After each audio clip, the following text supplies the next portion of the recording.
greet you, friends, this evening and to welcome you to Happy Homes, a program that comes to us each and every Friday evening. It is indeed a wonderful, wonderful pleasure for me to be awarded this opportunity to speak to families this evening.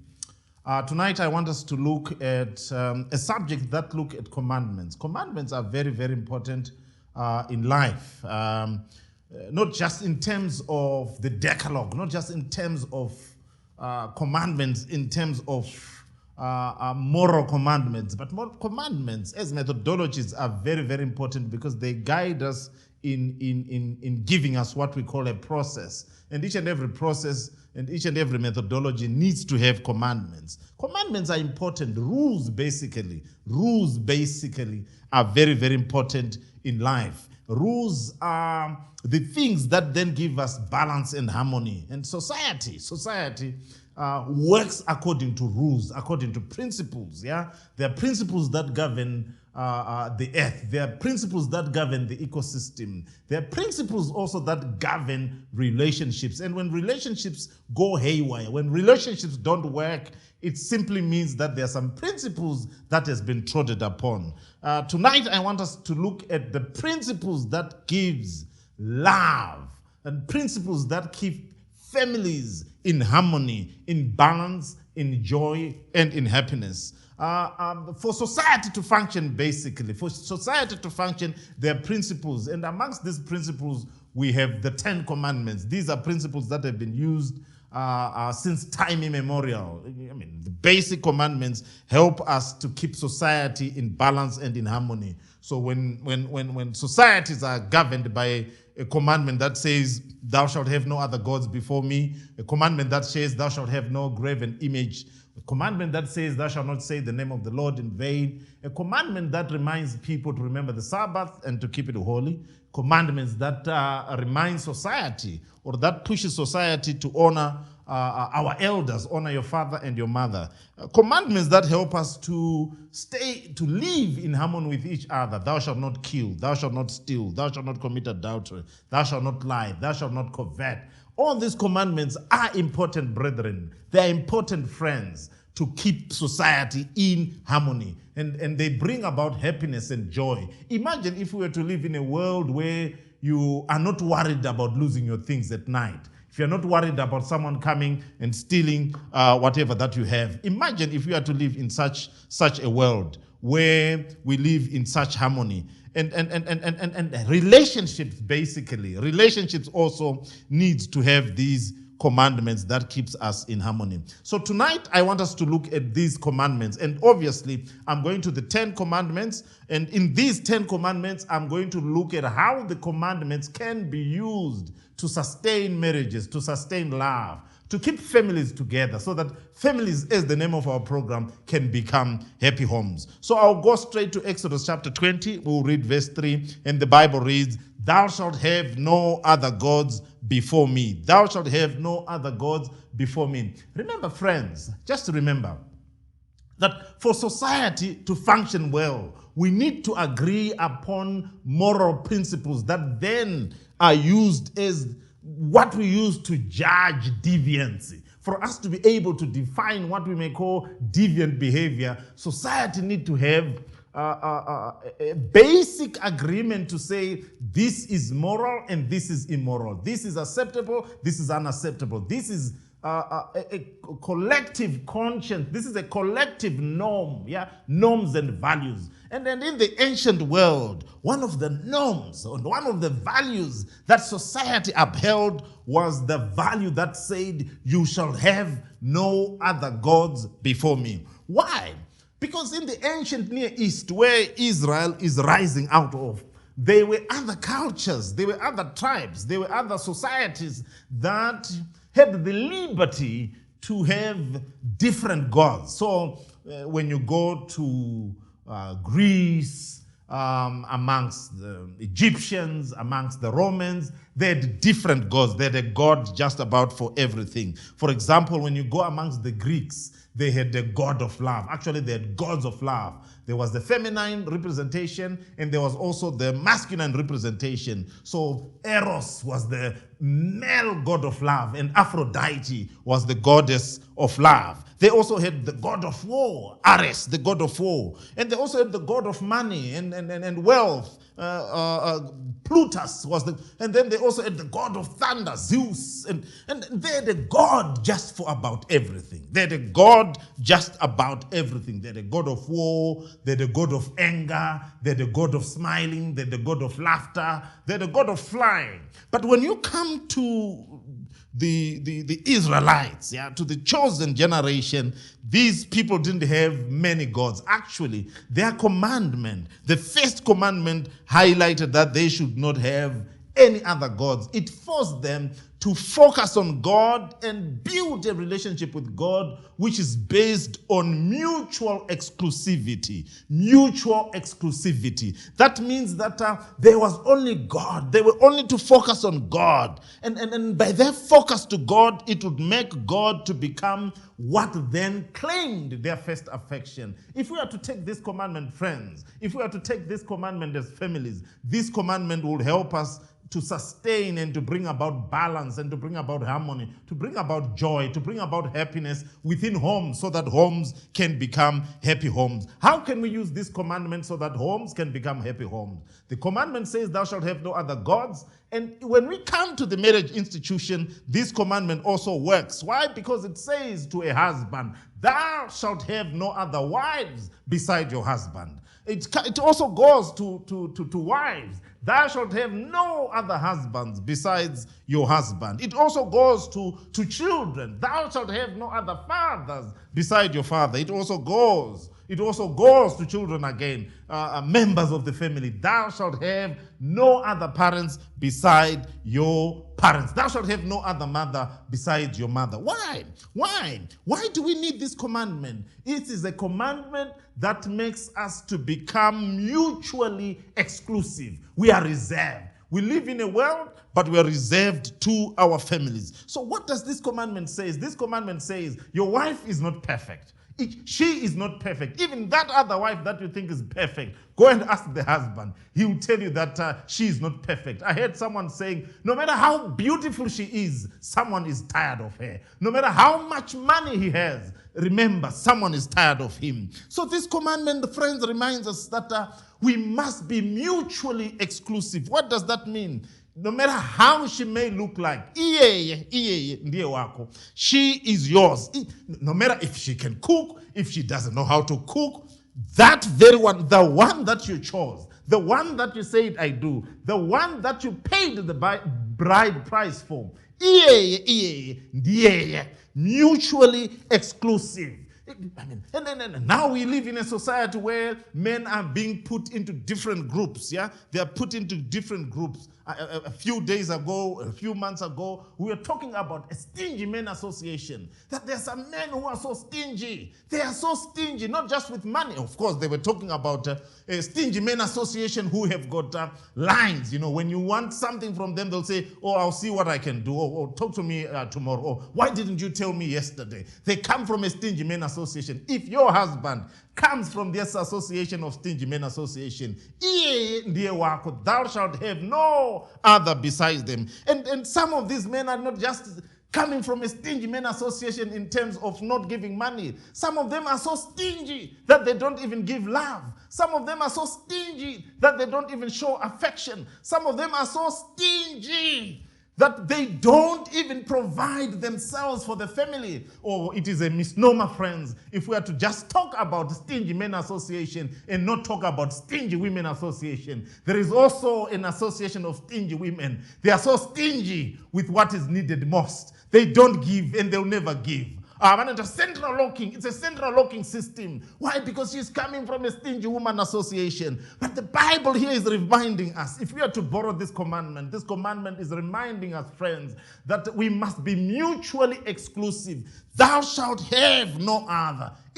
From the stingy men association, that man from the stingy men association, dear wachu.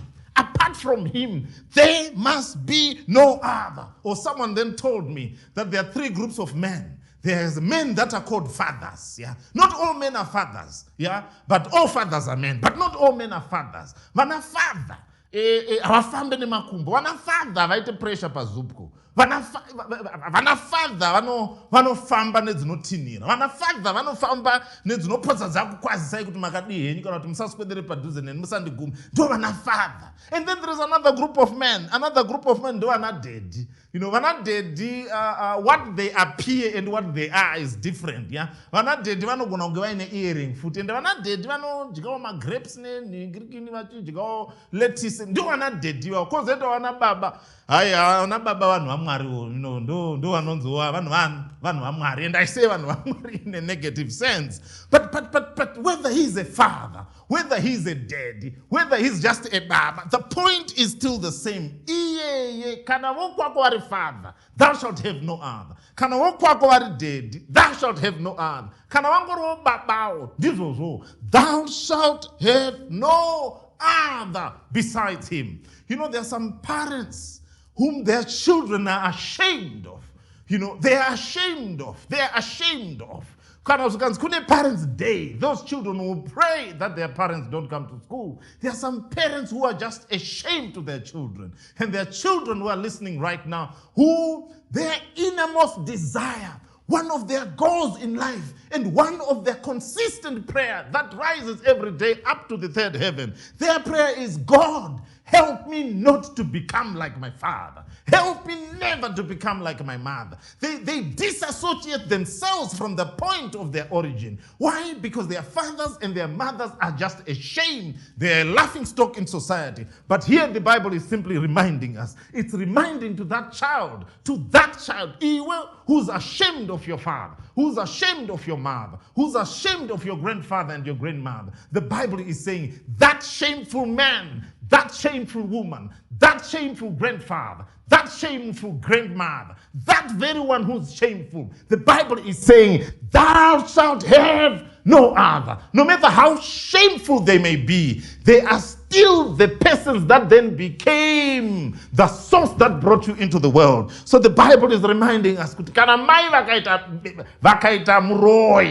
Bible is reminding us that you shall have no other. Ivavo mai vanofamba vakasunga dhuku, ivavo vanofamba vakasunga zambia, ivavo vanopfeka matenesi akaboka, ndo mai vako ivavo. Thou shalt have no other besides them. And kune vana vanoshore, munoza kune vana vekuti kana vana vakanzi mwana wangu uyu, munoona kuti aiwa zvepaita mwana. Vana vokuti kana akataura chirungu anoita chekusvisvina zvokuti unoona aiwa mwana uyu mwana chaiye. Kozoitawo vamwe vana vanongotowa makatikuwadza nembambaira. Vanawo unongotowa vanhu zvokuti kana ukamutarisa unenge kuti unotadza here kuita zvinoitwa nevamwe vana. Bhaibheri riri kuti iyeye anouya ne5 U's ne3 U's vapedza kunyora O level, ndiye thou shalt have no other. When families have this, when families live according to this commandment, when families are guided by these moral principles of having mutual exclusivity, a principle that says, kana akashaya degree mwana wangu, kana vakashaya mota ndo baba vangu, kana vakanzi ndo vana mai vaya vanomhanya vachingomhanyawo vachingoswera vakagara pamabridge, ivavo ndo mai vangu. The Bible is saying to us, taking from the 10 commandments, the first commandment, thou shalt have no other gods, the Bible is reminding us, no matter how useless you think your husband may be, no matter how you think, how useless your wife may be, the Bible is saying it will help you to accept and to realize, and apart from her, I must have no other. Apart from her, I must have no other. Define a photosynthesis when others are singing about it. That's my child. When we are able to accept each other despite our setbacks, then as families, we become institutions that then bring the best out of each other. May God help us as families. May God guide us as families. May God give us strength and may God give us power that we may learn to accept each other despite our defaults, despite our weaknesses, despite our shortcomings, and despite the dross that is within our characters. May God help us that as families, we may learn to accept each other despite our weakness. Let us go to the second commandment. The second commandment reminds us that you shall not have any graven images. Thou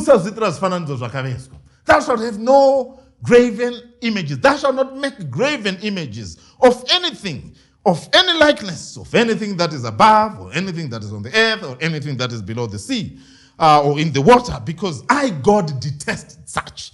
So,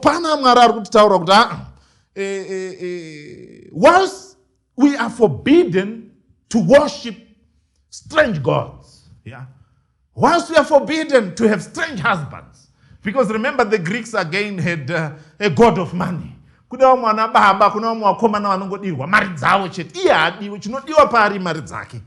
is saying, thou shalt have no other. But when we come to the idea of graven images, God is then saying, takasiana, in pictorial depiction, in physical form, in what is seen, God is saying to us, we are different. And in our difference now, we must not take images, especially strange images, and bring them. We must not, let me say it the other way around. We must not take foreign images and bring them to become domestic images. God is saying to us, thou shalt have no graven images. If there is one thing, friends, that has made homes to become misery homes, homes that are stricken with misery, with stress, with depression, with strife. One of the reasons why families have become a place of slaughter, it is because within the family institutions, we have many graven images. Let's talk about graven images between husband and wife. You know, kune madzimai amadzana, kune madzimai ekuti vakapfura neapa, unoona kuti papfura mudzimai. Kozoitawo madzimai ekuti whether apfura kana kuti haana kupfura hazvioneki. Kuti pafura kana hapana kupfurwa kutosiyana ikoko vana havafanani, you know. So kune vamwe kuti unongoona kuti ndo ana madhamombeshora wakaimbwa nemukomana uya kuti ndana madhamombeshora. Koitawo vamwe wainzi vanonzi wana Sandra Ndebele, wanenge wane zvindebele zvavo. Unoona kuti uyu ndisandra uyu ane zvindebele zvake. Unowo vamwe kuti uyo ndisandra asinawo kana chindebele kana one. You see, kutosiyana ikoko. Bhaibheri rochiti manje, whether ane zvindebele hana zvindebele, iyeye asinaya ndio wako. Zvinozonetsa. Strife then comes in. When you want uya asina zvindebele kuti achite zvindebele manje. Then you start fighting. Why? Because comparison is the thief of joy within a marriage institution. So the Bible is saying marriages become slaughter places, homes become slaughter places when people start taking graven images. So ukadokutazoita zvipokelo nezvindebele zvacho iye asina pakutorwadza. Why? Because pamagara mumba unoti hana zvindebele hana zvipokelo asi makagara muri mese watone chigraven image chakucreate a conceptual framework that then becomes the point of definition. So the Bible is saying, if you want to be happy in the home institution, remove graven images, accept your partner as they are, and don't force them to become what they are not. And let me tell you something, friends. Let me tell you something. We would have missed the boat by miles when we build our homes on foundation of things that are temporal. We would have missed the boat by miles, and we'll just be inviting stress, depression, and all that is bad for family institutions when we put the foundation being based on things that are temporal. I think we would have missed it, friends, if we are going to build our homes on things that are temporal. Beauty is vain. It's a matter of time. If you live long enough, beauty will disappear. If you live long enough, those six-pack will disappear and they will become like a one-pack of lacto. All the things that we see, friends, all the things that we see, especially that are within the outward form, they only need time. If you live long enough, life is a way of turning your trophies to trash. Live long enough. 2 kids, 3 kids, it will fall off. Why? There has to be something that sustains when those things that stands have fallen off. And what are those things? The Bible is reminding us, friends, that let us not be captivated by things that are temporal. Let us not take graven images. Those graven images that those graven images your happiness. Why? Because you want to bring foreign things and transfix them to something that they cannot be transfixed. So the Bible is saying, thou shalt have no graven images. And when we are able to do away with graven images, homes will become happy homes. And I'm telling you, friends, let us not take graven images. But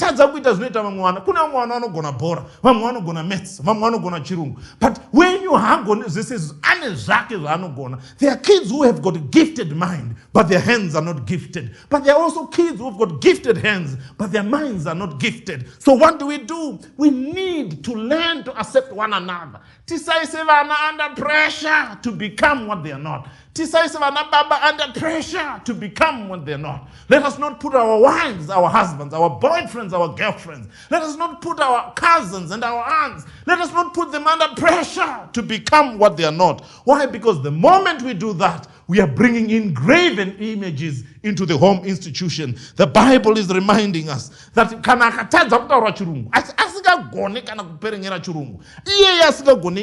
let us learn to accept one another despite our difference and despite our weaknesses. Let us go into the third commandment. The third commandment then reminds us that we shall not say the name of the Lord in vain. Oh, what a commandment. We shall not say the name of the Lord in vain. We can borrow this commandment again, friends, and bring it into the marriage institution, and it helps to sustain marriages. How?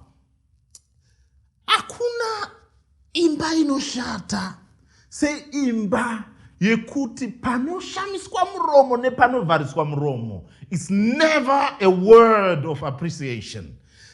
There is no sad place. Actually, mortuaries are better than a home institution where when the father speaks, the words that are coming out of his mouth are words of criticism. If they're speaking about their child, it is a word in vain. If they're speaking about their daughter, it's a word in vain. If they're speaking about their wives, it's a word in vain.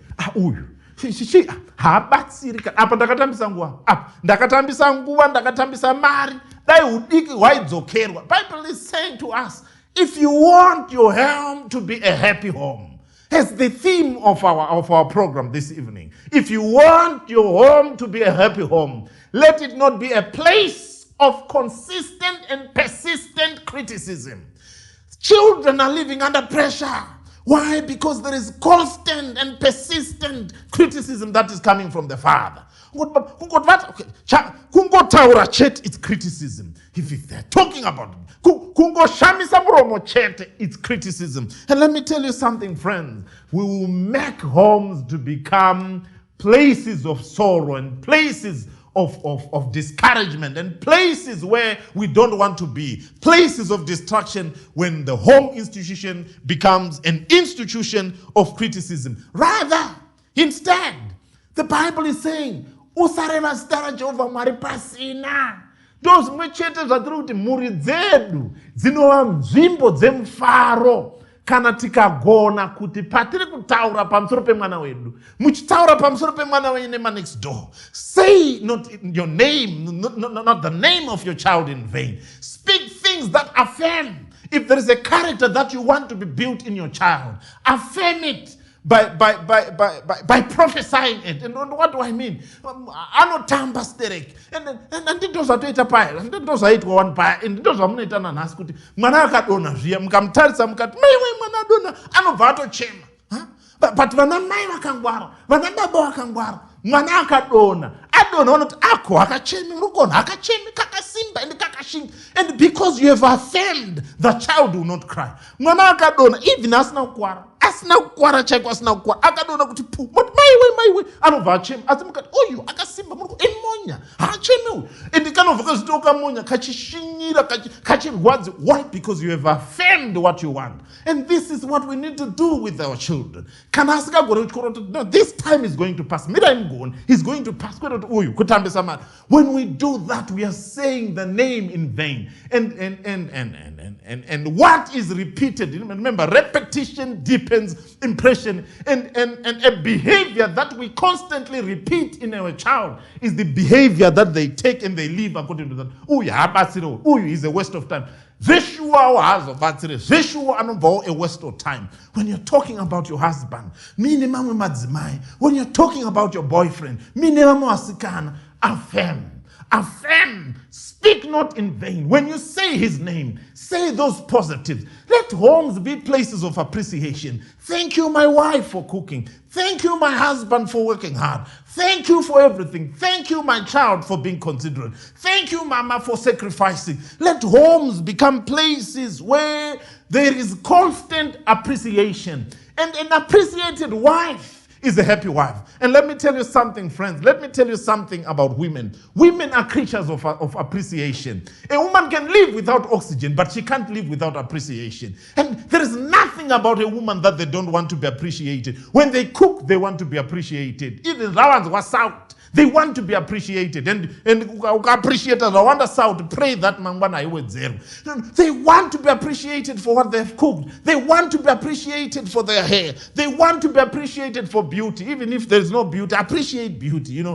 See beauty when there is no beauty. Why? Because beauty is always in the eye of the beholder. So women can live without anything, but they can't live without appreciation. They want to be appreciated. And when you are constantly criticizing, constantly nagging, and constantly saying bad things, you are killing your wife before she's dead. And we are going to talk about thou shalt not kill some other day. But tonight we are saying thou shalt not say the name of your husband, the name of your wife, the name of your child, the name of your parents in vain. Why? Because when we say that, we become handbiggers of stress and all that is evil within the home institution. Criticism. Couldn't no criticize. I was told about a man, I shusha. So Muslims mayakabika mazai. Vaita fry mazai. Zvikanzi wandisi kuda mazai akafraiwa ndikuda akaboiliswa. Ndobva adzokera ndobva anoboilisa ndobva waina zvikanzi handichada akaboiliswa ndiri kuda ari scrambled. Ndobva anoita ari scrambled. Ndobva adzoka zvikanzi handichada ndada kutorora nenzara hauteereri. So the following day the wife then woke up. Ndobva atora mazai ake matatu. One was scrambled, one was fried, and one was boiled. Zvikanzi moda kudya ina zvikanzi mazai kuseni. Mai ndobva wauya nemazai ari boiled and scrambled and fried. Ndobva murume ndobva atasaka ndochichoita zvikanzi ndaita ka boiled and scrambled and fried. Zvikanzi problem yako ndosaka ndichiti handichada nezvako because hauteereri. Handiri kuona iri rawaita fried dai riro rawaboilisa, iri rawaboilisa dai riro rawaita scrambled, iri rawaita scrambled dai riro rawafry. Constant criticism over silly things. That does not bring happiness into a home institution. Let me tell you something, friends. A family can survive bad things that we think they don't survive. But there is no family that can survive constant criticism, constant contempt. Because criticism is always accompanied by contempt. Kushora. Kune wamwe wana baba vanogara nemukadzi wokuti akamutarisa so anenge achingozunguza musoro achiti ndakaita dzungu nechandaimhanyira kuroorwa ndakaita dzungu. Why? Because there is contempt within the home institution, constant disrespect. Hamubatsiri, hamuna chamunoziva, dzokerai kumba kwenyu, you're just a waste of time, ndiri kuita mnyama because of you. Sarcasm, kushora. Unoziva kuti kune madzimai okuti kana vakagara nemamwe madzimai inenge iri nyaya yavanenge vachitaura, it's constantly kushora murume wake. The Bible is reminding us here, friends, that if we want homes to be happy homes, let us not say the name of each other in vain. In fact, constant criticism to wife, constant criticism to husband, and constant criticism to children comes from a superiority complex, a superiority mentality. And you are in danger when you're married to a husband who has got a superior mentality. You are in danger when you're married to a wife who has got a superior mentality. You are in danger, my friends, when your parents have a superiority complex. Why? Oh, let me tell you something, friends. We must not say each other's name in vain. When we do that, we then become the little foxes that are destroying the very things that we're trying to build. I want to thank you, friends, for spending time and listening to our program this evening. I want to remind you, friends, of the 3 commandments that we have looked at. The commandments and the principles that keeps our marriages and our homes to become happy homes. Tonight we talked about not having no other gods. And in not having other gods, we were just telling each other and being frank with each other that your home will be a happy home when you have no other wives, when you have no other girlfriends, when you have no other children, when you have no other parents, when you have no other husbands. A home will be a happy home. We talked tonight about not having graven images.